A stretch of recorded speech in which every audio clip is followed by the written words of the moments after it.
La décret bɔra ko constitution kura bɛna sigi mɔgɔ minnu bɛna baara kɛ ko don n'a nata o mɔgɔw fana bɛ wele walasa an ka sariya sunba kura o ka sigi sen kan o ye mun ye an bɛna taa 4e république de la an bɛ bɔ 3e république la pewu donc minnu tun bɛ sogo na halisa n'olu tun bɛ 3e république ko système kɔrɔ la ni an bɔlen o système kɔnɔ pewu o de baara fari dalen filɛ donc nin b'a jira k'a fɔ ko président a ye jamana yɛlɛmali fari o de dara sisan parce que tant que constitution kura t'i bolo i ma baara kɛ dɛ n'i bɛ ka baara kɛ ni constitution kɔrɔ ye i ma foyi kɛ donc min baara daminɛ filɛ n'o o daminɛna kunun an b'a fɔ mais laɲiniw bɛ korema fɛ o laɲini ye mun ye constitution in kelen français t'a sɛbɛn américain t'a sɛbɛn foyi t'a sɛbɛn an ka Mali kɔnɔ yan minnu bɛ se constitution baara la o caman b'an bolo yan dɛsɛ kalan tɛ Mali la a dɔnbagaw bɛ yan u ka dɔnbagaw ta mɔgɔ minnu b'a dɔn u k'u ta n'o bɔra la minnu bɛ ngon kalan na u ka mɔgɔ dɔw ta o la ni je o b'a to constitution baara o baara ni a kɛra nanzarakan na nko baaralaw fana b'a yɛlɛma nko la u fana b'u miirina di o kɔfɛ tuguni u k'an ka ɲamakalaw ɲin don constitution sɛbɛnni na sabula n'i ye kurukanfuga ta a ko ɲamakala ye maa minnu bɛ tiɲɛ fɔ ɲɛmaaw ɲɛna olu b'an ka ko caman dɔn olu ka ye constitution in a kɛyɔrɔ la sabula an bɛ fɛ sariya sunba in a ka tali kɛ anw yɛrɛ kan n'o bɔra yen minnu bɛ se bamanankan yɛrɛ fana la kosɛbɛ olu fana ka ye a kan u bɛ ta ko expert tɛ yen dɛ expert ye min bɛ jamana ko ɲɛdɔn minnu bɛ jamana tabiya dɔn minnu bɛ jamana taabolo dɔn u k'olu ɲininka olu ka don nin na sɛbɛnnikɛlaw bɛ yen mais an bɛ fɛ constitution kura in ka tali kɛ anw yɛrɛ kan o la minnu b'an taabolo dɔn olu ka kɛ a kɔnɔ minnu bɛ constitution sɛbɛn cogo fana dɔn olu ka kɛ a kɔnɔ o la fɛn minnu bɛ anw yɛrɛ fɛ don n'a nata an n'o fɔ constitution ko la bon a ɲɛmaa fana ka kɛ maa ye maa mun bɛ kow ɲɛdɔn kosɛbɛ fana a b'an ka laada kow ɲɛdɔn a bɛ ko kɔrɔlenw ɲɛdɔn a bɛ fɛnw ɲɛdɔn mais a ka kɛ maa ye maa min tɛ tubabu jɔn ye dɛ mɔgɔ min jarabilen bɛ tubabukan na a kana ko maa ninnu ye dɛ sabula n'i y'olu bila i ka ko o ko la olu bɛ taa tubabuw de ɲininka ka tubabuw ka sago kɛ an dun bɛ maa caman dɔn u ka jamana kanu perepere latigɛlen don kosɛbɛ donc an kan ka nisɔndiya an ka président de la transition an b'a fo kosɛbɛ a ye nin baara min kɛ baara in tɔ ka teliya baara tɔ ka teliya parce que jamanadenw mago bɛ nin de la joona o de la hali korema an y'a fɔ n ko constitution loi kura min bɛ nalen élection ko kan anw fɛ ko tɛ mais n'a fɔra k'a bɛ kɛ n'a kɛ kun ye pour que ka constitution kura k'a sigi sen na an ko an bɛ sɔn o ma mais sinon ka taa baara kɛ ni sariya sunba kɔrɔ ye an fɛ ko tɛ n'i tun y'a d'an ma an tun bɛ constitution in de kɛ fɔlɔ n'o banna pewu u bɛ kuma u bɛ fɛn tiɲɛ minnu ta an b'o loi ninnu min y'an ka loi ye élection ko bunakun kan a tun b'i sinsin an ka constitution de kan mais n'an ko k'an b'a ta bi a b'i sinsin constitution kɔrɔlen de kan donc o dun ye tugu bari parce que an tɛ tugu bari na n'an ko an bɛ jamana kura kɛ dɔrɔn i ye kura min dilan e k'a ko bɛɛ sigi o laban ye donc nin an taatɔ ye 4e république la o tun ye an ka kuma lase fɔlɔ ye n'a y'a sɔrɔ président ni dɔ b'a bolo ka fara o yɔrɔ in kan. hakili la kuma faamuyara farakanba t'a la constitution ye fɛn min ye hakili la faso in kɔnɔ fɛn tɛ gafe tɛ k'a fɔ ko tuma o tuma ni fanga yɛlɛma kɛra an ka sigi a kan n'i y'a ye o b'an sɔrɔ an tun b'a minnu bila ɲɛmɔgɔya la olu u ye kalan mun kɛ ani an ka kɛwalew tun tɛ ɲɔgɔn fɛ kosɛbɛ an ka laada n'an ka tabiya ni fɛnw parce que an tun bɛ minnu bila ɲɛmɔgɔya la comme honorable Abubakar Sidiki Fɔnba y'a fɔ cogo min na olu fana tun bɛ boli ka taa Faransi de n'i ko i bɛ kulusi tigɛ sama la kɔfɛ i bɛ sɔn ka fili dɛ nin ye ko dɔ ye a ɲɛfɔra cogo min a ka di mɔgɔw ma mɔgɔ minnu bɛ an taabolow dɔn mɔgɔ minnu b'a danbew dɔn mɔgɔ minnu b'an ka tradition dɔn a ka kalifa olu ma an kana fɔ k'an bɛ taa dɔw ka tradition ni fɛnw ta ka fɔ k'an b'an ka jamana jɔ o kan. An y'a ye chaque fois n'a kɛra o tɛ taa ɲɛ. A kɛra tubabu kunda o a kɛra arabu kunda ye o an k'o bɛɛ to in kɛrɛfɛ. N'an bɛ constitution in kɛ an k'a kɛ ka bɛn an yɛrɛ ma n'an yɛrɛ miirina ye ni an ka dɔnbaga minnu bɛ yan an b'a fɔ ka d'a kan n'a fɔra dɔnnibagaw Mali kɔnɔ o y'a ye minnu b'an ka laadakow ɲɛdɔn minnu b'an ka depuis lawale la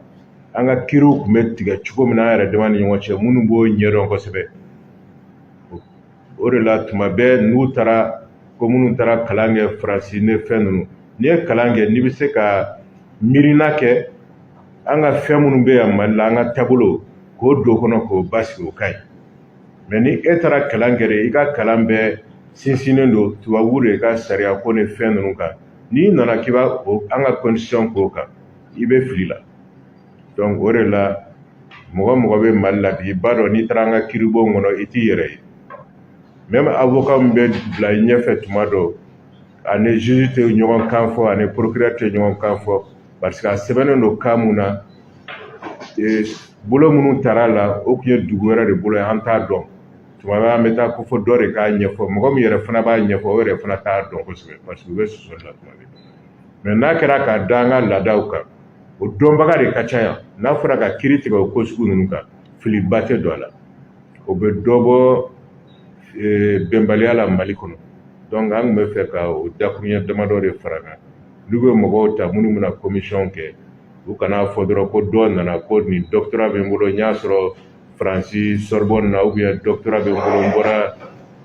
Amérique université ba dɔ la ou bien Angleterre université ba dɔ la an ka sira t'o la. N'i y'i ka doctorat sɔrɔ même n'a kɛra an ka buguda de la e y'an ka dɔnnikɛla ba ye i dɔnnen don i bɛ ko dɔn e de kan ka wele ka na. Voilà donc ne mun y'a ka papier ba sɔrɔ Sorbonne na o ka taa ka kiiri tigɛ Faransi ye parce que bu ye u bɛ bɔ u b'u disi gosi an bɛ droit dɔn an bɛ Faransi a tɔgɔ ye di baro la dɛ ou bien an bɛ yen fɛrɛ mais an tɛ tubabu ye an ye maliyɛnw de an bɛ Mali de la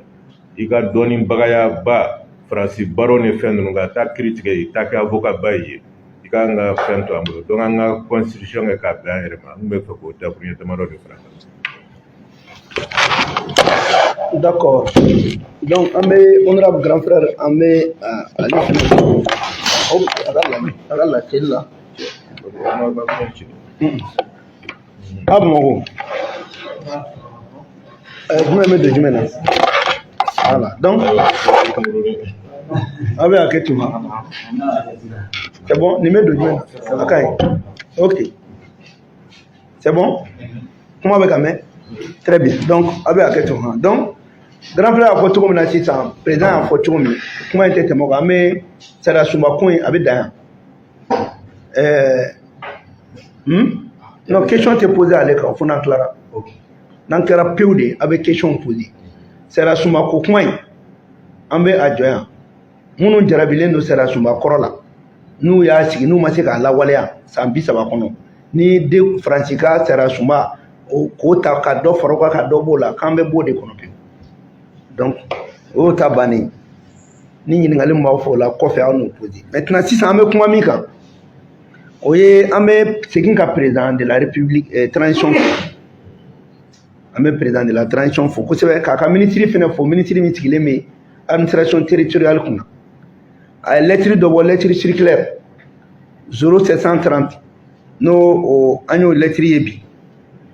n'o lettre bɛ tali kɛ anw yɛrɛ kɔnɔ n'o ye ka drapeau di dugutigiw ma drapeau ka taa turu dugu kɔnɔ lettre in bɔra bi k'a latigɛ bɛɛ ɲɛna ko dugutigiw don n'a nata papier bɔra ka ban drapeau bɛ di aw ma wa certificat fana bɛ di dugutigiw ma wa a drapeau di fɔlɔ a insigne a bɛ fɔ o ma ko insigne o de bɛ di ani certificat insigne mun bɛ di a bɛ don kan de la o min bɛna di nin ye a dili fɔlɔ a cérémonie fɔlɔ président Assimi de bɛna a cérémonie belebeleba kɛ n'o bɛ kɛ Bamakɔ yan ka o di dugutigiw ma parce que Assimi ko jamana o jamana n'ale tɛ nafa don a ka dugutigiw la n'i ma dugutigi jate o kɔrɔ k'i ma dugu yɛrɛ jate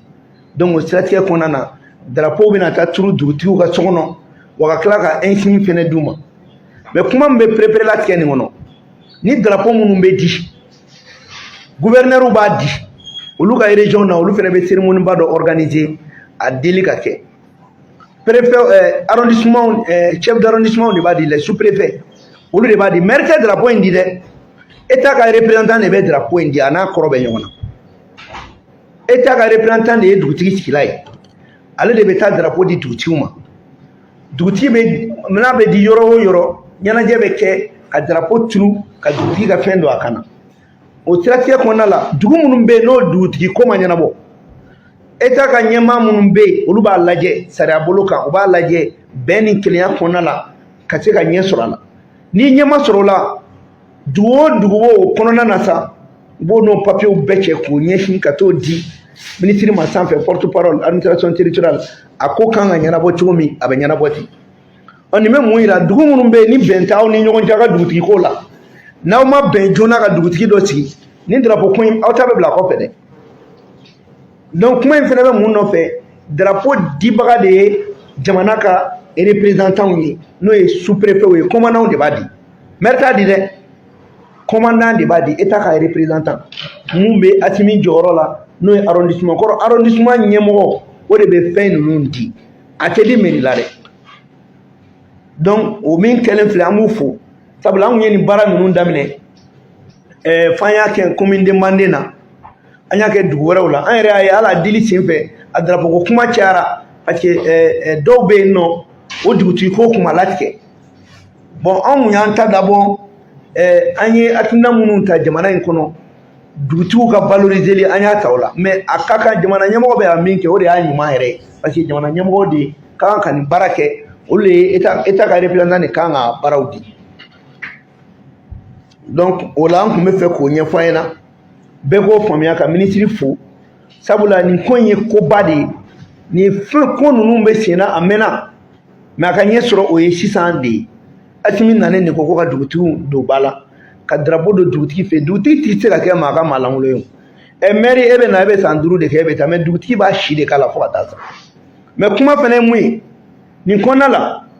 dugutigi min wulila ou bien kungo ye dugutigi min sɔrɔ ou bien sababuya kɛ n'i tɛ dugutigiya la bilen o kɛra saya ye n'o kɛra dɔrɔn état ka représentant ale bɛ drapeau o insigne ninnu o a bɛ taa bɛɛ bila a bolo kɔrɔ fo dugutigi kura ka na n'o nana o cérémonie kelen bɛ kɛ ka taa drapeau turu ka na fɔ aw yɛrɛ ma dɔrɔn ko dugutigi sara hali n'a y'a sɔrɔ a nɔrɔbila kan ka na état ka représentant bɛ taa insigne minɛ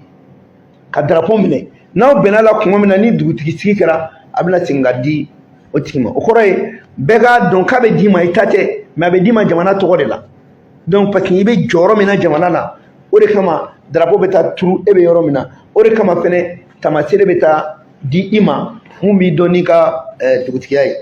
o tun ye kuma sen filanan ye k'o fɔ n ka grand frère n'a y'a sɔrɔ dɔ b'i bolo ka far'o kan ok donc o y'an tilalen o kuma na sisan an bɛna don babu min kɔnɔ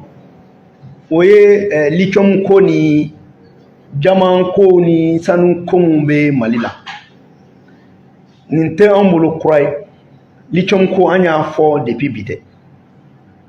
an yɛrɛ b'a fɔ n ko ala ni ce ani barika sabula irisi dɔw yɛrɛ kun nana nin lithium ko la ne y'a fɔ depuis bi tɛ a irisi minnu nana honorable Ouattara mun filɛ n'o ye fɛnkɛ caman na kibaruya caman na irisi ko kibaruya la a bɛ fɛn caman kalama a la donc an t'an da don o la bi peut-être don n'a nata an b'o kumaw fɛsɛ mɔgɔ bɛ bɔ min kalama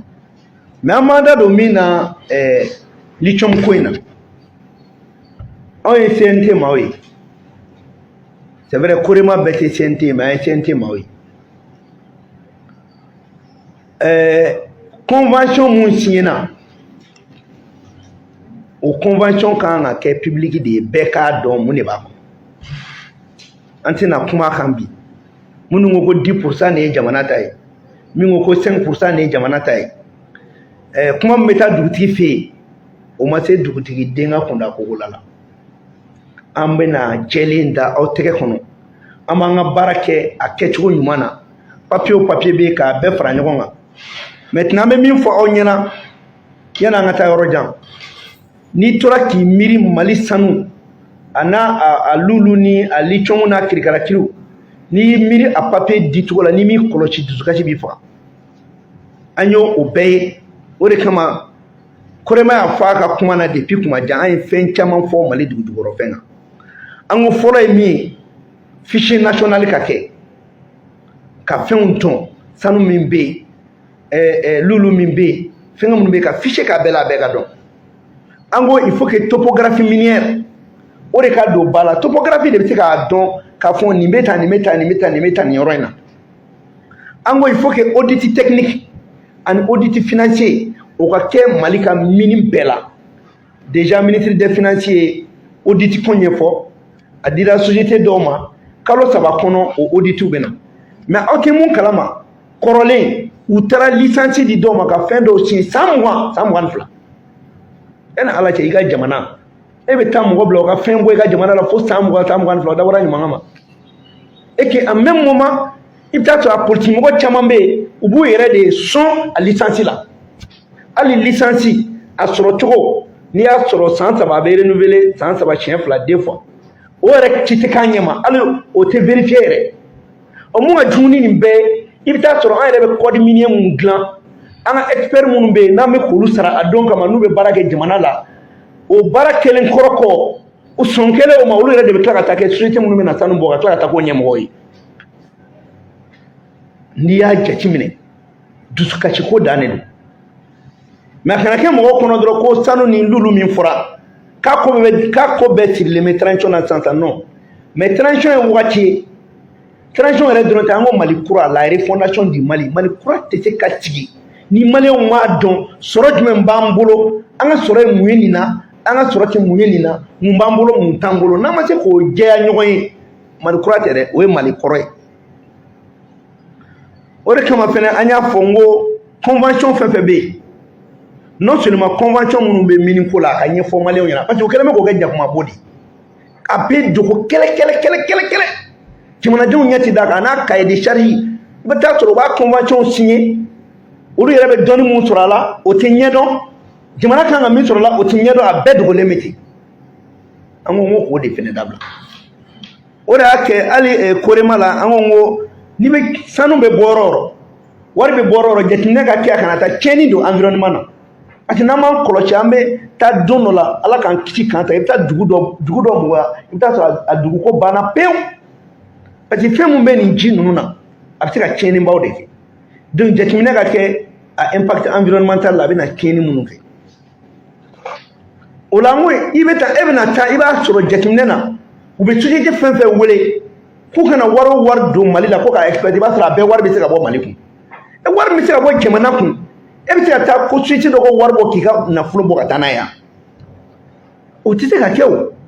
donc an sera yɔrɔ dɔ la an kan ka investissement ba de don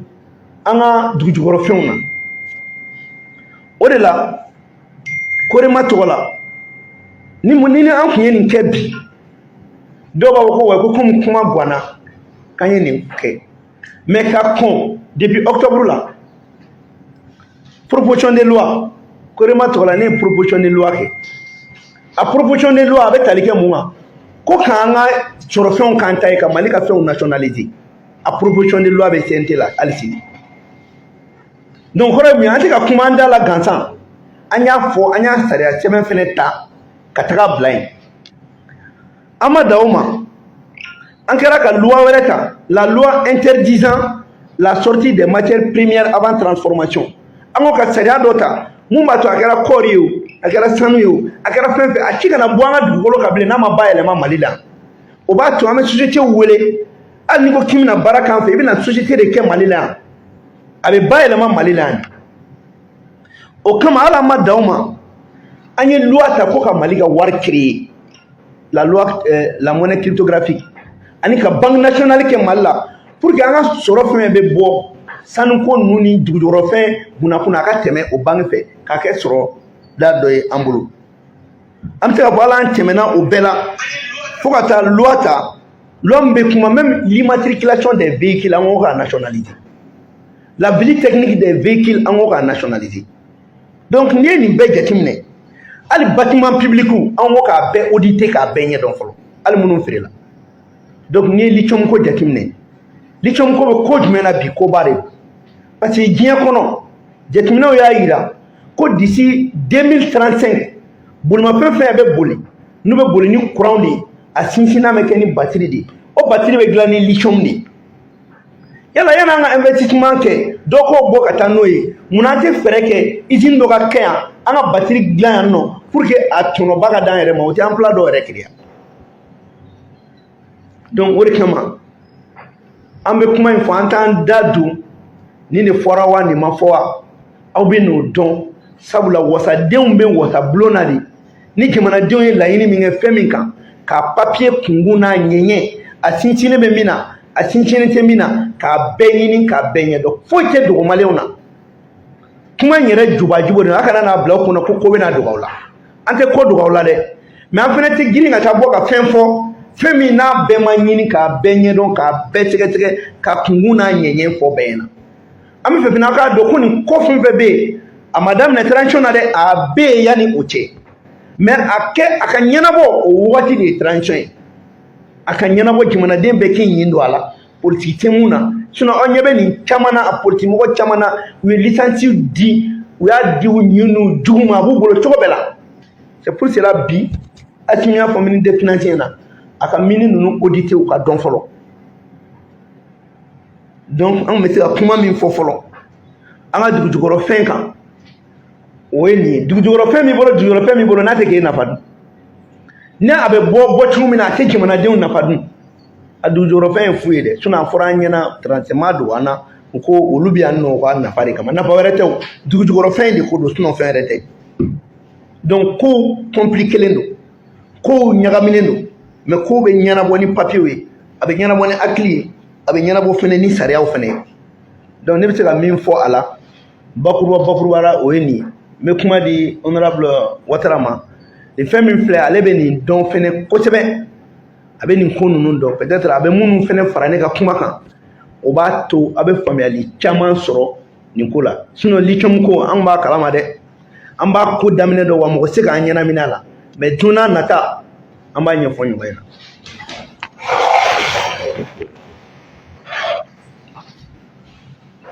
donc bi babu tun bɛ minnu kan o ko saba o bɛɛ ɲɛfɔra ka ban min ko ye an tɛna fɛn wɛrɛ fara honorable Abubakar Sidiki Fɔnba ye mun fɔ hakili la ko mun don nin y'a daminɛ dɔrɔn de ye fɛn bɛ Mali la bi an bɛ se ka an sɛbɛ don mun na kosɛbɛ ka tɛmɛ min ko kan o y'an ka sɛnɛko ye voilà hakili la o de nafa ka bon san kosɛbɛ an ka dumunifɛnw an bɛ minnu dun an k'u sɛnɛ Mali la an ka se ka nafa sɔrɔ o la yan o ka fisa an k'u importer donc an bɛ olu yɔrɔ ninnu datugu san an bɛna taa question na sa tɛ taa question na voilà ne ɲininkali minnu bɛ yen komi ɲininkali cayara o de ye an bila bi baro la donc ɲininkali minnu bɛ yen minnu adresselen don a la kunnasiri bɛ minnu na a y'a ɲɛfɔ n k'a lamɛn i b'i tɔgɔ fɔ a bɛ kɔnɔ e buwa ko u bɛɛ bɛ e buwa dɔɔnin. Bon, meglio questo non si uno la foca si fa ka wala ni ko la hydro ka mone anga mone voilà la digitalisation donc ami fa ko yo wala apa ka fo comment mais aka ko ko chama nga ami fa ka wala ni to ka parce que ka da ada o crofodrome ni do baje akno ka la feze mo yo produit famia yo ta ma tama ya ba andi na au be ka d'accord me fijini fa la grand frère ba to d'accord parce que ame une proposition mun ke tiens do ne ba fo parce que ne kuma wu la ke bagay mais ame je ka baraka ñoko fe anye femi ta na fara ko crypto monnaie abe forma ko monnaie digital monnaie mbege ne ga juru sirafe a kun ye mun ye diɲɛ bɛ yɔrɔ min na bi n'i y'a mɛn a b'a ka miliyari suɲɛna nin kɛra a caman b'a sɔrɔ diɲɛ wari bɛ kɛ cɛ ye kun bilen k'a kɛ n'i ye jateminɛ kɛ faransi bɛ wari mugu de cɛ ka di anw ma n'o y'a ka CFA ye a bɛ f'o ma ko monnaie fiduciaire donc an ko sisan biye bulu kɛrɛfɛ monnaie numérique fɛnɛ ka kɛ n'a fɔ ma ko monnaie digitalisation monnaie digital o de ye crypto monnaie quoi crypto in tɛ dɔwɛrɛ ye parce que hali ni ye sanu dilan sanu ani quartier minnu b'a ani quartier fɛn minnu bɛ yen quoi donc olu hali i bɛ taa quartier min don fɛn na olu bɛ digitalisation de c'est les cartes magnétiques là donc n'i ye jateminɛ kɛ an ko ka ko bɛɛ de k'o sira fɛ parce que o la o trace a tɛ tunu quoi a bɛ ye wa a b'a to fɛnɛ an bɛ se ka taga sanni feere kɛ ka sɔrɔ gɛlɛyaba tɛ an da la a nafa ka bon kojugu fɛn min bɛ an da la bi n'o ye sanction ba minnu tara an kama n'an tun bɛ nin kɔnɔ bi nin t'an sɔrɔ donc o de ye o monnaie fila de bɛ yen monnaie digitale ani monnaie fiduciaire voilà. donc a ka ɲininkali la c'est-à-dire que bi a caman bɛ monnaie digitale a b'u utiliser déjà monnaie fɛn fɛn n'i t'a ta ka k'i kun mun bɛ bɔlɔlɔ kan i bɛ sanni kɛ n'a ye i bɛ dunni kɛ n'a ye i bɛ fɛn bɛɛ kɛ n'a ye o ye digital ye déjà i y'a faamu bon a monnaie olu mais an ka a faranfasiya monnaie fiduciaire min b'a bolo n'o ye papier man ye o bilalen bɔlɔlɔ kan an b'a fɔ digital n'o fana bɛ yen olu bɛ tɛmɛ toujours an ka banque centrale ni fɛnw fɛ comme CFA tu vois CFA bɛ carte b'i bolo carte magnétique b'i bolo i bɛ se ka fɛn kɛ parce que digitalisation de nana kɛ i bɛ se ka dépense kɛ n'o ye CFA ye mais n'a fɔra ko crypto o ye fɛn dɔ ye mun tɛ banque centrale ni fɛn ninnu o t'olu ɲɛsira la tugun c'est-à-dire que banque centrale ka seko t'o la ale dilanna kama de mɔgɔ min yɛrɛ fɛ crypto daminɛ n'o yɛrɛ fɔlɔ ye bitcoin ye parce que u ka ca ethereum bɛ bitcoin bɛ a camanba bɛ bitcoin daminɛna cogo min na c'est pour que ka échapper contrôle sugu dɔ la état ka contrôle la banque centrale ninnu na donc formule de don a bɛ bɔlɔlɔ kan n'i ye bitcoin lajɛ par exemple mɔgɔ min y'a créer Nakamoto je crois hakili t'a tɔgɔ la tugun a y'a créer ni algorithme mun ye a y'a créer ka bɛn 21,000,000 de ma o 21,000,000 a y'a miiri a ko i komi sanu mais ale ta a bɛ ban don o don dɔ bɛ bɔ a la minnu bɛ taa ɲini ka fɛn a bɛ fɔ olu ma ko minier n'a fɔra mine baarakɛla o kɔrɔ tɛ minnu bɛ piki ni fɛnw ta ka taa yen fɛ donc ingénieur de don u sigilen bɛ ordinateur baw de da la pour que ka se ka a labɔ algorithme ka bitcoin labɔ u b'a fɔ ma ani n'u y'a labɔ pour que transaction ka kɛ u b'a sécuriser u b'a fɔ ma bloc c'est-à-dire que bitcoin bloc kelen u bɛ mun ka dilanni na à peu près 10 minutes mais a ɲinini de ye baara ye k'a créer ka kelen créer o de ye baara ye parce que algorithme ko de don a bɛ ko sanu o de la u b'a fɔ ma ko minier fɛn bitcoin mining o fana ingénieur bɛ yen olu b'o t'o dilan olu b'o dilanni mun kɛ fɛn dɔ bɛ yen application ma dɔn n b'a fɔ bamanankan na cogo min bɔlɔlɔ kan u b'a fɔ blockchain a transaction bɛ k'o de kan c'est à dire que e filɛ nin ye e ka soni b'i bolo i ka bitcoin b'a kɔnɔ nin ka bitcoin b'a bolo e de seko b'a la n'a bɛ transaction kɛ aw fila de seko b'a la État ka date don a la foyi tɛ don a la o kɔrɔ tɛ ko n'a jara État ye o tɛ se ka contrôler bɛ mun kɛla yen dɛ o fana bɛ se ka contrôler i y'a ye donc nin ye wari mun ye Faransi seko t'a la Amérique seko t'a la mɔgɔ si seko t'a la a bɛ bɔlɔlɔ kan ten donc mɔgɔw bɛ fɛn kɛ n'a ye o de la i y'a ye dugu caman wililen don comme Amérique ni fɛn ninnu ou bien banque centrale ninnu u tɛ sɔn bitcoin ko ma mun na parce que u ka contrôle foyi t'a kan i y'a faamu n'olu ka contrôle t'a kan dɔrɔn o man d'u ye e mun sera k'a san formule de don i ni mɔgɔ wɛrɛ bɛ fɛn kɛ mais n'i bɛ fɛ k'a yɛlɛma ka kɛ wari ye mɔgɔw fana bɛ yen minnu fana b'o sécuriser o fana fɛnw bɛ yen donc a k'a faamu n'a fɔra digital fɛn fɛn bɛ bɔlɔlɔ kan o bɛɛ b'o kan donc a bɛ yen mun ye an bɛ wari minnu dun ta o digital lama bɛ yen n'a b'o utiliser fɛn fana bɛ yen bitcoin ninnu fana bɛ yen donc o fila de bɛ yen comme honorable Fɔnba ye mun fɔ a ye n'a y'a mɛn monnaie fiduciaire c'est comme n'i ye wari ta i jɔ wari dɔ bɛ yen yɛrɛ kɔni n b'o yira i la a ma ya tubabu y'a nɛgɛnnen de ni papier gansane mais ne ni e fila danaya la ne b'a fɔ ko nin ye wari ye fana b'a ko wari don donc e bɛ se k'i bolo fɛn di ne ma ne bɛ nin papier ta k'a d'e ma donc an fila ni ɲɔgɔn cɛ tuma bɛɛ an bɛ se ka falen k'o la fɔlɔfɔlɔ la kori tun bɛ a yɛrɛ bɛ fɛn kolonin dɔ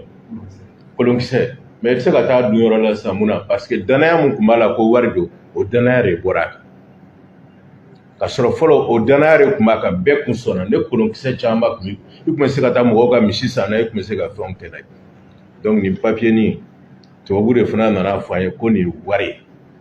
ko an k'an ka sanu d'u ma u bɛ nin wari d'a ma nin de ye wari ye donc a fɔra ma fiduciaire mun na parce que danaya de don 2000 francs mun sɛbɛnnen bɛ nin kan papier nin tɛ o bɔ o 2000 in papier t'a bɔ c'est à dire que bamanankan yɛrɛ la 2000 o ye 2000 o y'an nɛgɛ yɛrɛ même o 2000 o b'a ko 400 o tɛ sonyali yɛrɛ ye fɔlɔ donc n'i y'a ye mɔgɔw bɛ bɔ an ka bɔ a la an ka bɔ a la an ka bɔ a la o kɔrɔ de don fɔlɔ parce que même papier in yɛrɛ kɛcogo yɛrɛ fɔlɔ u ye ba n'i taara Guinée n'i y'a sɛbɛn 2000 francs Guinéenw ka wari kan 2000 de don dɛ kana taa fɔ ko 400 ni Guinée dɛ n'i ko 400 a tɛ ɲɔgɔn faamu ne 1000 sɛbɛnnen b'a kan o ye 1000 ye o de ye 1000 olu b'a fɔ ten mais 1000 an b'a fɔ joli 200 o m'an ka wari sɔn depuis yen donc nin ye papier gansan o de la fɔ fiduciaire a dalen don danaya dɔrɔn de kan an dalen don a la k'a fɔ ko wari don a banna sini ne tubabu ko wulila k'a fɔ sisan ko CFA min filɛ nin y'an bolo ko wari tɛ o y'a bannen o a bɛ kɛ papier fu de y'an bolo donc o fana ye danger ba de y'an bolo tant que an yɛrɛ seko t'an ka wari la sini u bɛ se ka bɔ k'a fɔ ko nin bɛɛ ye fu de ye ko olu bolo wari tɛ tugun olu t'a falen tugun u tɛ dɔrɔmɛ don a la tugun nin warimuguba in mun b'an bolo a bɛ kɛ papier de an bɛ se ka taa ta ka taa jeni dɔrɔn de parce que mɔgɔ si tɛna même namasa mɔgɔ si tɛna minɛ ka namasa d'i ma tugun a y'a faamu donc an tun bɛ fɛ k'o dakurunyaw de fara i ka ɲininkali kan ye. Ok, Keba Diallo jaabi fɔlɔ fɔlɔ. En fait ne ka première question révision constitutionnelle la yala bi an bɛ se k'an kɔ sɔnni san de kurukan fo la ka révision kɛ o kɔfɛ yala munna an tɛ se k'an yɛrɛ ka minnu sanw bɛ bɔ yɔrɔ min na ka se k'u nationaliser ka k'an yɛrɛ ta ye parce que an b'a ye k'a fɔ an ka dugu la Kɛɲɛba mara la sinɔgɔ bɛ k'an ka dugu tiɲɛ u bɛ k'an ka denmisɛnninw tiɲɛ u bɛ k'an ka dugukolo fan bɛɛ tiɲɛ munna bi an yɛrɛ k'a nationaliser ka bɛn an yɛrɛ ta ye ni o bɛ se ka kɛ a bɛ kɛ ni condition jumɛn ye n'a tɛ se ka kɛ fɛnɛ kun n'a tɛ se ka kɛ. o ye ɲininkali nafamaba de mais e ka ɲininkali ne m'a di n dɔgɔkɛ ma a k'i jaabi a b'a datigɛ n'a bi parce que nin y'ale ka kɛlɛ depuis san joli donc an bɛɛ ka kɛlɛ don sa nka ale de b'a kuma fɔ tuma bɛɛ donc ne a bɛnna a k'a jaabi quoi. Keba a ye révision ko kuma dabila quoi révision constitutionnelle tɛ se ka kɛ Mali la a possibilité yɛrɛ tɛ yen an y'o de fɔ politiciens ɲɛna n k'u ka bɔ o kalabanciya kɔnɔ révision ko kuma ka dabila même an y'a fɔ premier ministre ɲɛna a kana révision ko kuma fɔ nouvelle constitution de bɛ yen constitution kura sariya sunba kura munna révision tɛ se ka fɔ pour que i ka révision o k'a sɔrɔ président de la république de bɛ yen Assimi tɛ président ye mun tigɛra élection na pour que i ka se k'o fɛnɛ kɛ o k'a sɔrɔ député dɔw kala filil'o ye kala ma fili anw ye donc an tɛ se k'a kɛ pour que i k'o fɛnɛ kɛ o k'a sɔrɔ ko territoire bɛɛ minɛlen tɛ donc révision o tɛ se ka kɛ mais min bɛ se ka kɛ o ye sariya sunba kura ye donc o sariya sunba kura n'an m'an sinsin kurukanfuga yɛrɛ kan o kɔrɔ k'an ye maliyɛnw janfa de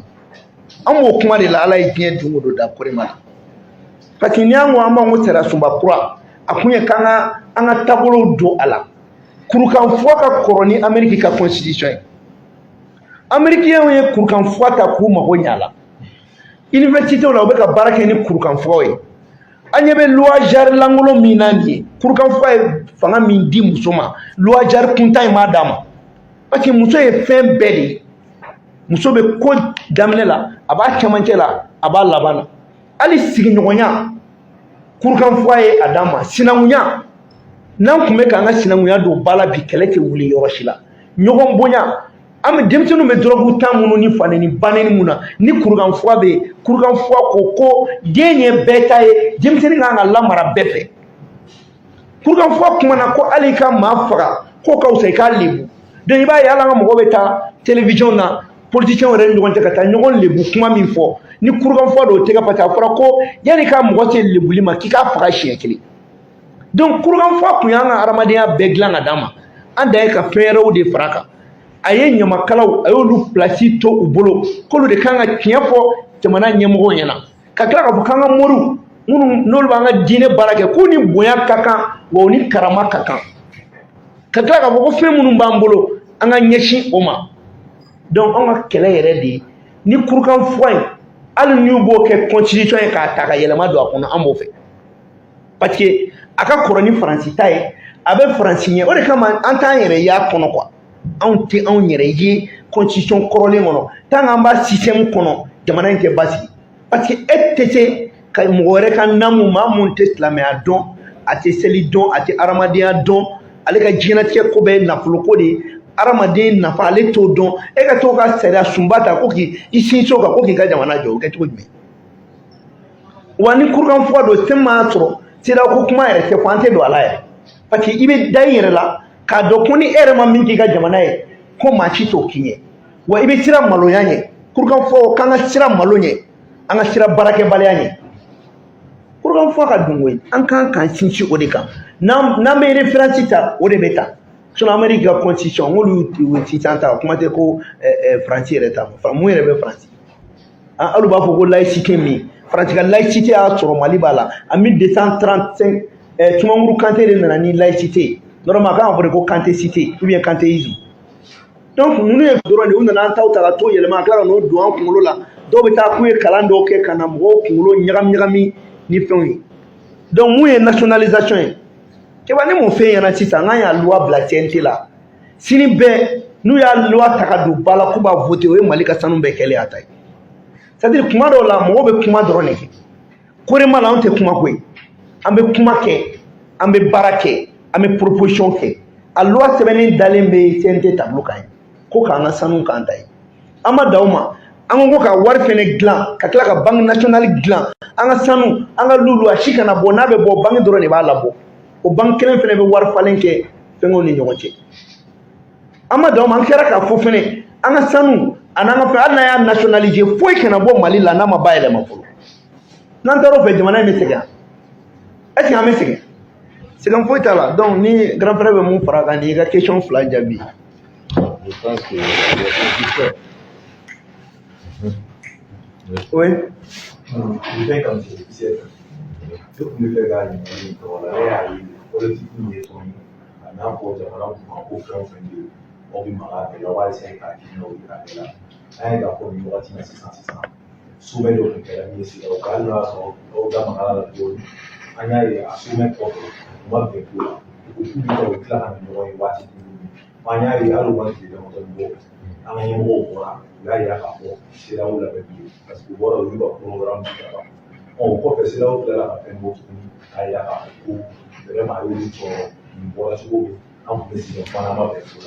o la an y'a ye nin waati laban in na maliyɛnw bɛ ka fɛn ɲɔgɔn kɔ dɔɔni dɔw ko ko yala an bɛ se ka bɔ CEDEAO la wa walima CEDEAO ka nin ko est ce que an bɛ se k'an fara ka bɔ diɲɛ bɛɛ la parce que an bɔra CESEC la an librissement o kow bɛ sen na yala aw bɛ se ka mun de fɔ maliyɛnw ye nin ko la ka se ka ale fana ni bɛ ka dɔw kan dɔrɔn ɲɛmɔgɔw so jumɛn de kɛ ɲɛmɔgɔw ye CEDEAO ko in na yala an ka tagama cogo an CEDEAO cɛ aw b'a ye cogo di aw hakilina kɛ mun y'a la. Ok. N ci ka ɲininkali la parce que ni ɲininkali ye nafaba b'a la mɔgɔ caman de bɛ to ka nin kuma ninnu fɔ n ka ko faamu fɔlɔ même sisan sa ne Mali bɔra CEDEAO la o kɔrɔ tɛ ko a bɛ diɲɛ bɛɛ fara la o CEDEAO ye dugu damadɔ dɔrɔn de dugu 15 ne Mali fara la kan diɲɛ kɔnɔ dugu min bɛ diɲɛ kɔnɔ bɛrɛ t'a jɛ desan na an ne ninnu bɛɛ bɛ tɛgɛ di ɲɔgɔn ma donc k'a fɔ ko diɲɛ dan ye CEDEAO ye an ka bɔ o kuma kɔnɔ fɔlɔ mɔgɔ minnu b'o fɔ u ma ko faamu ye an ye CEDEAO ka kuma min filɛ korema bɛ bɔ tuma bɛɛ ka kuma kan même siɲɛ fɔlɔ la o kɛra ni proposition min ye n'u ye 36 mois nin kun fɔ kalo 36 nin an y'a f'u ye n'u bɛ taa discussion kɛ discussion fana ye dɔnniya de ye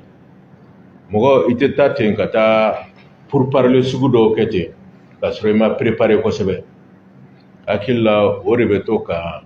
an bila fili la ni an yɛrɛ dama bɛ Mali kɔnɔ an bɛ kumaw kɛ an ni ɲɔgɔn cɛ cogo min na k'a fɔ an ka kuma danbe kɔnɔ an ka kuma fɛn kɔnɔ a tɔgɔ ye di hɔrɔnya kɔnɔ an yɛrɛ dama ni ɲɔgɔn cɛ parce que an ka laada an bɛ ɲɔgɔn dɔn de o bɛ bɛn mais ni ne dugu wɛrɛ mɔgɔw bɛ kuma la o bila kɛrɛfɛ o fili de bɛ to k'an ka mɔgɔw sɔrɔ sinon k'a fɔ k'u ye président bɔra ka décret ta ten ko 24 mois dɔw y'a kɛ ko parce que an ni CEDEAO ma bɛn a dimina sur le coup de la colère a y'a kɛ ani fɛn ninnu o ne tiɲɛ yɔrɔ ka jan mais mɔgɔ minnu b'a interpréter ten fana ne b'u ka jo d'u ma munna parce que ko kɛra cogo cogo i kan ka communiquer i kan ka fɛn fɔ jamanadenw ye u bɛ mun faamu mais n bɛ mun fɔ toujours an b'a fɔ de bon honneur ko do fɛn dɔ bɛ an ni dɔw bɛnn'a kan an tɛ kuma an bɛ ko dɔw to dogo la ni ne dugu wɛrɛ mɔgɔw bɛ ko la i ka intérêt bɛ mun na i bɛ bɔ k'a ɲɛfɔ k'o de défend n'i y'a fɔ parce que aw bɛnna an kana taa fɔ ɲɔgɔn ye a bɛ tan i bɛ fili la u bɛ nkalon caman ta ka di la wa u bɛ kow bayɛlɛma i n'u bɛ bɛn ko la sisan u b'u kɔ don dɔrɔn comme CEDEAO filɛ i n'a bɛ bɛn fɔ la sa a b'a kɔ don dɔrɔn faransi b'a fɔ ko non tan tɛ i b'a ye u b'u cɛ ka bɔ yen an t'a nɛmu o tɛ bɛɛ ye dɛ n b'o fɔ mun na kalo 24 nin Barola ko tɛ o mo même don kelen sani sommet nin ka kɛ u ka médiateur tun bɛ yan a n'an ka mɔgɔw sigira ka kuma bɛɛ fɔ kɔsa in na Macky Sall yɛrɛ ka kuma la a y'a fɔ ko 24 mois olu tun b'a kalama ko parce que an ni médiateur tun bɛnn'a kan yan an ka mɔgɔw tuma dɔw u bɛ ne ye tourner de toujours Barna de bɛ k'olu la ni ne y'u ye an ni médiateur bɛnn'a kan a bɛ don avion kɔnɔ dɔrɔn n b'a fɔ yɔrɔ bɛɛ la ko bon an n'a bɛnn'a kan kalo 24 a filɛ a y'a signé ko an y'a kuma fɔ an bɛnn'a kan a banna n'olu tun y'o kɛ décret in talen a tun bɛ bari mɔgɔ la a tun tɛ bari mɔgɔ la mais ko ninnu taara k'u makun a kan u m'a fɔ même u ka fɛn na u m'a fɔ ko non ko jusqu'au 3 juillet parce que Mali ye fɛn mun fɔ a kun fɔr'u ye mais comme u kun pɛrɛlen tɛ u bɛ t'u miiri tugun u b'a kɛ est ce que u y'o fɔ u m'o fɔ u y'a kɛ yɛrɛ k'a kɛ comme n'a sɔrɔ olu kun tɛ olu ni an kun ma kuma kan a bɔra an fan fɛ dɔrɔn de k'a fɔ tuma bɛɛ an ka mɔgɔw bɛ bin ni erreur sugu de la ni fɛn dɔ bɛ yen depuis komi a fɔ cogo min ko n'i bɛ kalabanci ou bien fɛn bin k'i b'a bin bugurijɛ de la n'i y'a tɔn terikɛ bugurijɛ la n'a taara a tɛ se k'a fɔ k'ale ma bin tu vois donc o de bɛ an ka mɔgɔ sɔrɔ an tɛ communiquer après ninnu bɛ bɔ ka kumaw bayɛlɛma tuma bɛɛ sinon n'an ye fɛn yɛrɛ lajɛ relation lajɛ sariya tɛ CEDEAO kɔnɔ mun bɛ an bali k'an ka date fɔ parce que n ko yɛrɛ de bɛna k'a fɔ k'an k'an ka date fɔ n'an ka date fɔ wa sariya tɛ yen fana k'a fɔ ko olu de k'an ka sɔn a ma an ka fasodenw de bɛ sɔn a ma an ka fasodenw sɔnna ka ban k'a fɔ ko k'a ta kalo 6 ka taa san 5 donc ne président y'a bɔ k'a fɔ ko kalo 24 k'a daminɛ mars kalo la o ye décision mun ye a fɔ o de ma décision souveraine olu ma kan k'a fɔ k'u b'u baw ma ou bien fɛn dɔ parce que olu bɛ ka fɛn fɛn fɔ u ma deli ka daluya bɔ k'a da k'a fɔ ko kalo 12 kɔnɔ a bɛ se ka nin kɛ a bɛ se ka nin kɛ wa an b'aw dɛmɛ ni nin de ye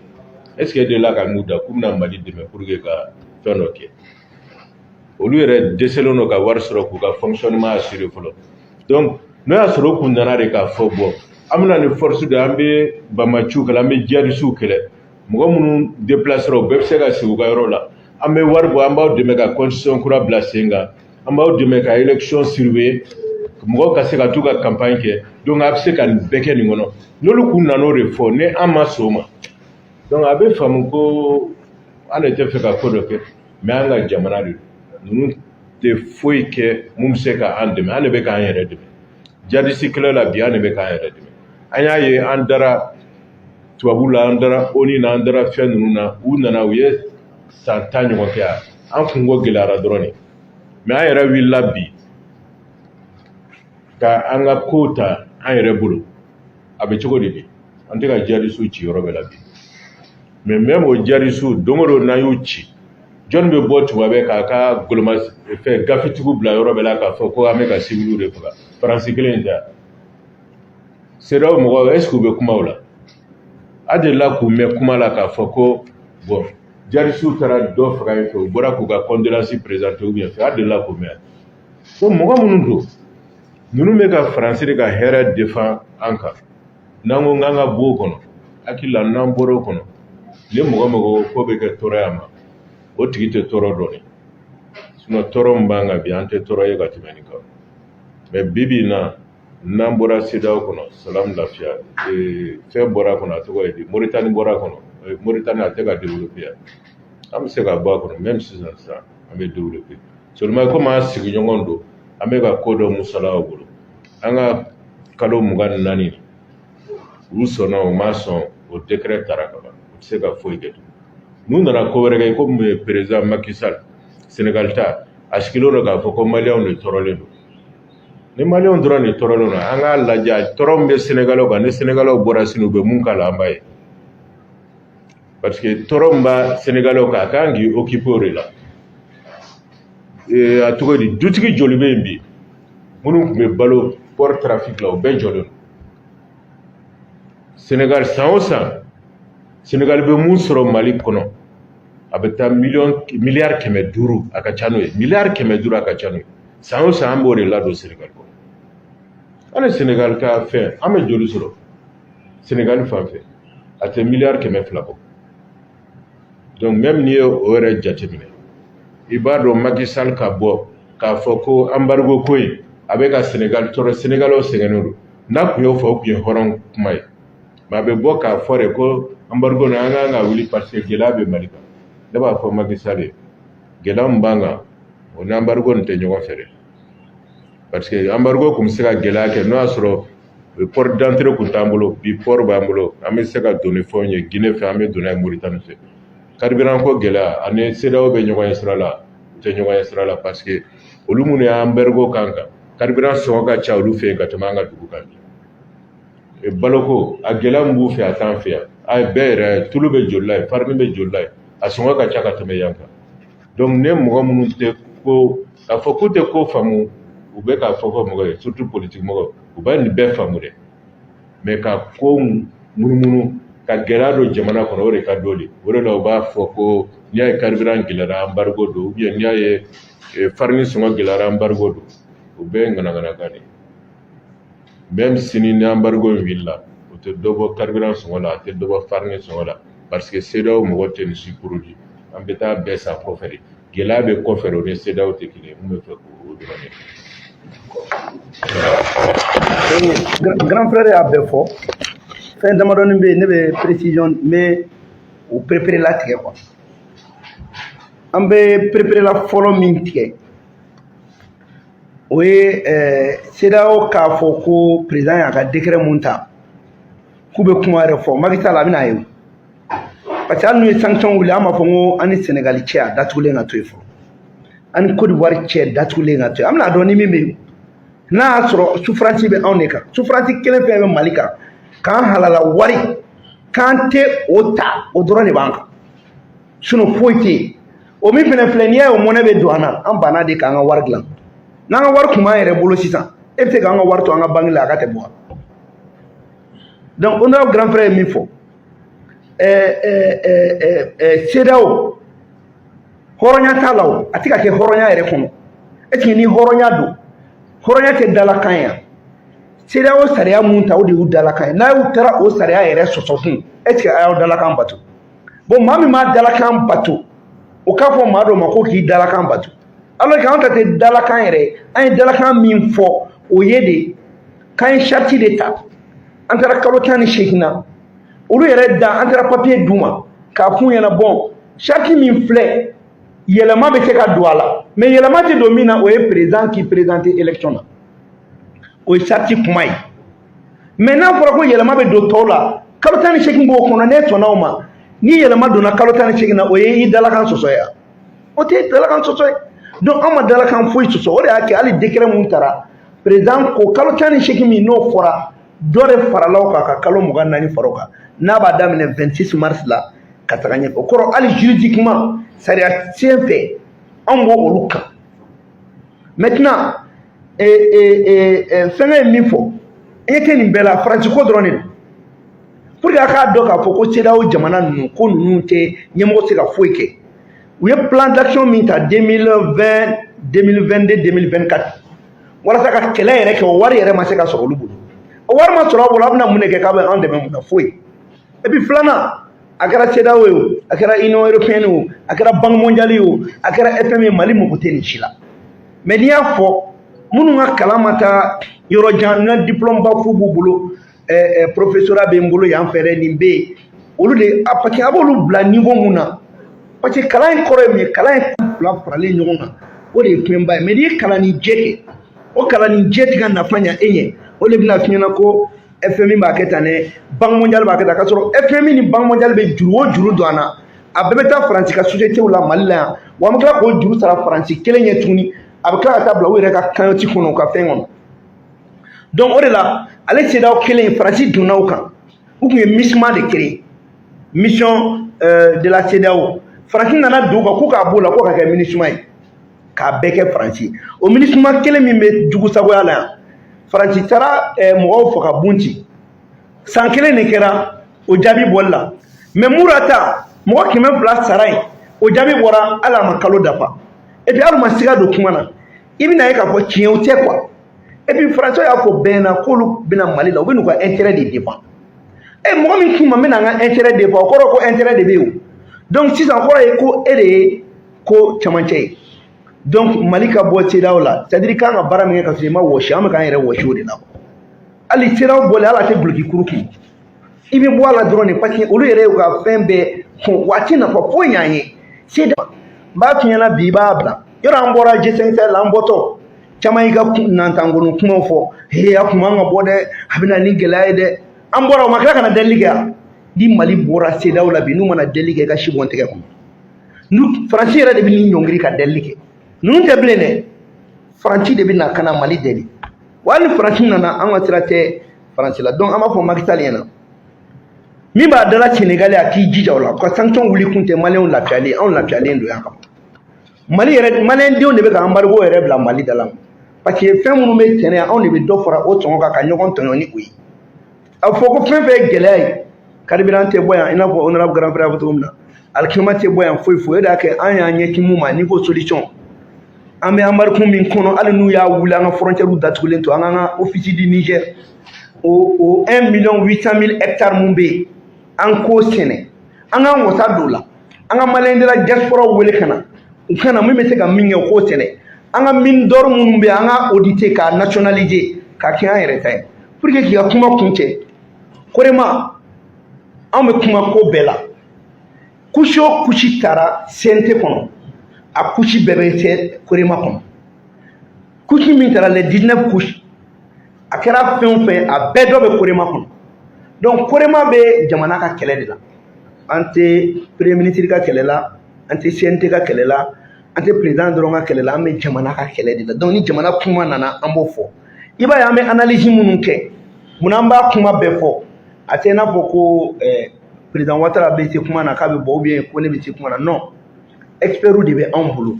comité scientifique de bɛ yen ne y'o ɲɛmɔgɔ de ye ni ko kun nana minnu b'a dɔn an bɛ jɛ k'a tereki ɲɔgɔn fɛ nin ko min bɛ yen an kan ka mun fɔ o de kama n'i ye jateminɛ kɛ Korema ye baara o baara daminɛ a bɛɛ donna ba la Mali la k'a daminɛ fɔlɔ tenue traditionnelle Korema de y'a daminɛ ne de tun bɛ to ka taa ni tenue traditionnelle o y'a sɔrɔ Mutari Wale ka gouvernement de bɛ yen o de nana tenue traditionnelle don ba la mais comme Choguel kɛra premier ministre ale nana tɔgɔ ta sa an tɔw taw tununa ten ka b'o la traité de coopération militaire anw yɛrɛ bɛɛ wele ka analyse kɛ k'a fɔ GPM ɲɛna aw minnu ko irisiw ka taga irisiw tɛ taa n'a ni traité ma ɲɛfɔ maliyɛn bɛɛ ɲɛna mɔgɔ minnu fana bɛ yen mouvement inclusivité mɔgɔw minnu bɛ accord fɛnɛ la n'u bɛ accord contre la an ko accord tɛ yen koyi Faransi de ye fɛnkɛ an jɛra an y'o kɛlɛ kɛ Faransi ma taa RFI ma taa G5 Sahel ma taa an ko san ka bɔ CEDEAO la bon an kana sɔn MINUSMA ka mandat ka renouveler n'a bɛ renouveler a ka kɛ dɔrɔn an ni minnu bɛ k'an bolo di ɲɔgɔn ma n'o ye irisiw ni chinois ye olu de ka n'a kɔnɔ n'olu tɛ an t'a fɛ sinon an tɛ MINUSMA ko la hali dɔɔni donc voilà la réponse à tes questions yɛrɛma hɔrɔnya kɛlɛ e tɛ se k'a fɔ k'e bɛ k'i ka yɛrɛma hɔrɔnya kɛlɛ kɛ e bɛ jɛkulu kɔnɔ jɛkulu min ka yɛrɛma hɔrɔnya t'a bolo o tɛ ɲa Donc CEDEAO n'a pas fouetté Mali ka me ka ɲɔgɔn nɛgɛn de wa kalo 24 mun dira baaraw de bɛ k'a kɔnɔ a baara daminɛ kɛra Asimi ye décret ta nin a ye ala ma tile damadɔ bɔ a ye décret ta kan ka taa constitution kura la donc an b'o constitution kura minnu kɛ n'an y'o sigi an b'o baaraw daminɛ fɛn fɛn kan ka kɛ an b'a bɛɛ daminɛ n'a y'a baara bɛɛ daminɛ Mali kura kan ka jɔ ni min ye an ye min kɛ charte kɔnɔ ni n bɛ fɛ bɛɛ k'o faamuya o ye de ye Mali transition bɛ ban ni tuma min na gouvernement min bɛ fanga la n'a ye élection présidentielle organisée k'o ban pewu président kura min bɛ sigi n'a ni président min bɛ transition kunna n'u ye bolomafalen kɛ o kɔfɛ de Mali transition bɛ ban yɔrɔ o sirilen tɛ tileko la o sirilen tɛ wagati wɛrɛ la o wagati b'a daminɛ 6 mois.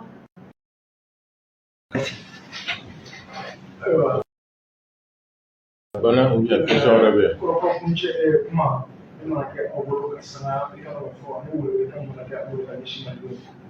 Bon ne bɛ n ta fɔ fɔlɔ président b'a dɔn kacini ni kuma ye dusukasi ko wɛrɛ b'u ɲɛ mun tɛ nin ye an ka bɔ nin kɔnɔ 10% de y'an ta ye dɛ 20% de y'an ta ye dɛ a mana kɛ cogo cogo an bɛ layidu di u ma convention in kɔnɔ kuma bɛ dɔn ka bara ci maliyɛn bɛɛ b'a dɔn min b'a la o kɔrɔ tɛ k'an b'an ɲɛ tugun a kan dɛ mais n'an y'an ta 10% dɛ a bɛna Mali feere dɛ transition bɛna min kɛ nin ye nin tɛna ɲɛ dɛ an bɛ t'o la an bɛ fanga di jugu ma olu bɛ kuma da sɔrɔ k'a sɔrɔ jugu minnu bɛ k'an kɛlɛ bi olu de ye nin convention signé Mali in kɔnɔ yan olu de ye 20 ans di société ma wa licence maralen b'o olu de bolo wa u b'u dɛn o kɛrɛfɛ fɛnɛ ka sɔrɔ ka aw su a ye nin kɛ a ye nin kɛ mais an b'a ko bɛɛ ɲɛɲini an tɛ nɔgɔ to ko la dɛ Mali ko in bɛ cogo min na a taara ka kulonkɛ dan donc an bɛ min fɔ maliyɛnw ɲɛna 10% do 20% do an bɛna jaabi d'u ma yan'o cɛ an ka ɲɛsin an ka jamana jɔli ma parce que an bɛ nin bɛɛ la nin bɛɛ de bɛ jamana soutiens fɛgɛya donc la défense nationale du territoire du Mali an k'o baara kɛ journalistes aw k'o baaraw kɛ an k'o baara kɛ sarasiw bɛ front na an tɔw bɛ yan an bɛɛ k'an bolo di ɲɔgɔn ma an ka kibaruyaw di an ka ɲɔgɔn tigɛ minɛ parce que o de ye an ka kumaw ye a ye bɔ nin calcul ninnu kɔnɔ 10% ma di fɔlɔ dɛ Mali bɛna jɔ dɛ Mali bɛ se ka jɔ nin 10% kama anw de ta y'an ka jamana ye la résolution des Nations Unies a ka 1961 fɛngɛ n'a y'a ta k'a bila application na a b'a to an b'an ka fɛnw nationaliser donc an k'an bolo di ɲɔgɔn ma déjà Asimi ye décision ta ko minimum min bɛ yen olu bɛ ka a auditiw bɛ ka kɛ kaban audit kun ye mun ye u ye san 20 di mun ma licence kuntanw bɛ minnu bolo sɔrɔ b'an bolo yɔrɔ minnu na an kan ka wari min sɔrɔ min na k'o bɛɛ ɲɛdɔn k'o bɛɛ da maliyɛnw tulo kan n'o ko bɛ tiɲɛna ka ban i presse kun nin mun kɛlen filɛ fɛnɛ o kɔrɔ tɛ k'an b'an da deli kan dɛ an b'a ɲini k'a ɲɛdɔn ka minisiri wele CNT la a bɛ ɲininka kun min b'a kɔnɔ a bɛ fɔ maliyɛnw ɲɛna mais a b'a bila kunna ko Mali convention a bɛɛ dugura maliyɛnw na Mali tun t'a ɲɛdɔn cahier de charge mɔgɔ si t'a kɔnɔna dɔn i bɛ taa sɔrɔ u b'a fɔ 20% a dɔw la État bɛ 10% de sɔrɔ olu yɛrɛ mɔgɔ damadɔ b'a 10% dɔ in tila u ni ɲɔgɔn cɛ an bɛna nin bɛɛ da kɛnɛ kan a bɛna bɔ nin bɛɛ kalama donc mɔgɔw kana na an bɛ élan min na an ka n'o kase don n'a nata kuma jɛlen bɛ d'u ma ne bɛ bɛɛ lajɛlen fo ka kuma to président bolo. Ok an b'aw fo halisa komi honorable Fɔnba y'a fɔ cogo min Mali kunkan ko an bɛ to ka an da dɔ la ka perepere latigɛ mɔgɔw ye mais an bɛ kuma maliyɛnw fɛ minnu bɛ Mali kɔnɔ minnu bɛ Mali kɔ kan Mali miirina bɛ minnu na Mali kanu bɛ minnu dusu la minnu bɛ Mali fɛ mɔgɔ caman bɛ bɔ ka to ka kuma sugu dɔw fɔ même n'an bɛ kuma o tɛ an bali ka an ka kuma fɔ an t'o lajɛ parce que Maliden n'an bɛ Mali jɔ la ni e bɔra ka kuma wɛrɛ fɔ o kɔrɔ ye Mali kanu tɛ dusu la o n'i taara i yɛrɛ feere tubabu ma ou bien mɔgɔ wɛrɛ ma n'i jɔ an ka sira la an b'i kɛlɛ problème foyi t'a la i bɛ se ka kuma sɛbɛn kuma min ka di ye o tɛ an bɔ an jaga o tɛ foyi kɛ a la an ka conviction c'est inébranlable a bɛ fɔ cogo min na ten fɛn fɛn bɛ se ka Mali jɔ ko ɲuman an n'o tigɛ bɛ ɲɔgɔn bolo an b'o de fɛ ni mun ma ɲi Mali ma fana an ka miirina na n'an bɔra fana an b'o fɔ comme honorable Abubakar Sidiki Fɔnba y'a fɔ a ye cogo min na lithium ko in kuma daminɛ dɔrɔn de ye fɛn fɛn b'a jukɔrɔ fɛn fɛn b'a sanfɛ fɛn fɛn b'a kɔnɔ an bɛ tila k'a bɛɛ fɔ parce que malidenw ka hakɛ de don an ka dugukolo de don ni fɛn fɛn bɛ kɛ dugukolo in kan maliyɛn ma fisa maliyɛn bɛɛ de kan ka bɔ a kalama mali kura refondation ye mun ye ko si man ka kɛ dugudugu la tugun ko fɛn fɛn ye an bɛɛ ka nafolo ye a si man ka kɛ dugudugu la tugun convention signera mɔgɔ min ta don mɔgɔ minnu sen b'a la u ni pays mun y'a signé a répartition bɛ kɛ cogo min na an k'a dɔn n'o y'a sɔrɔ fana ministère cadre dɔw sen b'a la fana an bɛ t'o ɲini k'o dɔn parce que o ye sariya t'o la k'a fɔ tugun k'u bɛ taa fɛn dɔ kɛ ka tila ka démissionner tugun ka bɔ ministère la ka taa don o société baara ninnu na sariya t'o fɛ donc n'o o fɛn bɛ an bɛ t'o dénoncer o tuma na mali kura jɔli a bɛ dépend an bɛɛ de la n'an y'a sigi ka sunɔgɔ tugun dɔrɔn a bɛ kan na ko wɛrɛ bɛna kɛ mali la mun ka jugu ni bɛɛ korema ka baara y'o de ye k'a fɔ ko maliyɛnw kununa an ye maliyɛnw lakunu wa hali n'i nana sunɔgɔ fura kɛ maliyɛnw kɔnɔ tugun u tɛna sunɔgɔ voilà donc o de kun don an bɛ bɛɛ fo